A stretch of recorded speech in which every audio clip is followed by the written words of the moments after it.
राज्यासह सातारा जिल्ह्यामध्ये देखील उन्हाची तीव्रता ही दिवसेंदिवस वाढतेय। महाराष्ट्राची भाग्यलक्ष्मी समजल्या जाणाऱ्या कोयना धरणाचे शिवसागर जलाशय हा हळूहळू आटून जाण्याच्या मार्गावरती आहे। त्यामुळे दशकानुदशकं पाण्याखाली दडलेला इतिहास हा पुन्हा एकदा डोळ्यांच्या समोर उभा राहतोय।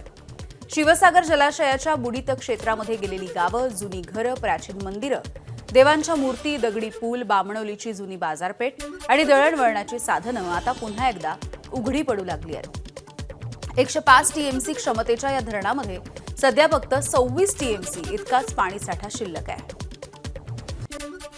मी सध्या महाराष्ट्राची भाग्यलक्ष्मी असलेल्या कोयनेच्या बॅकवॉटर परिसरात आहे।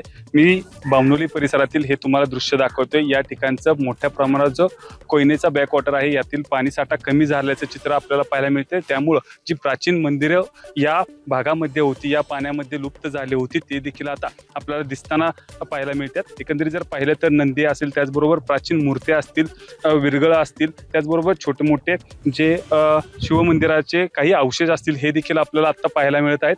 या ठिकाणी बरेच जे बामणोली परिसर होता या भागामध्ये या ठिकाणी ज्या वस्त्या होत्या त्या देखील त्याचे अवशेष देखील आता आपल्याला दिसू लागले आहेत। हे संपूर्ण पावसाळ्यात हे याच ठिकाणी विलुप्त होताना दिसतं, पाण्याखाली गेलेले असतात। मात्र आता पाण्याची पातळी ही कमी झाली आहे आणि त्यानंतर बामणोलीतील जे महत्त्वाची जी मंदिरं होती, ज्या बाजारपेठा होत्या, त्या देखील आता आपल्याला ह्या दिसू लागल्याचं चित्र आपल्याला पाहायला मिळते। एकंदरीत जर पाहिलं तर या ठिकाणी अनेक वाड्या वस्त्या या ठिकाणी होत्या आणि त्यानंतर आता बामणोली परिसरातील आणि तापोळा परिसरातील मोठ्या प्रमाणावर पाण्याचा साठा कमी झाला आहे आणि अशी जी प्राचीन मंदिरं होती त्याचे अवशेष देखील दिसू लागल्याचे चित्र पाहायला मिळते। कॅमेरामन ओमकार सह वैभव बोडके, एबीपी माझा, बामणोली, सातारा। एबीपी माझा, उघडा डोळे बघा नीट।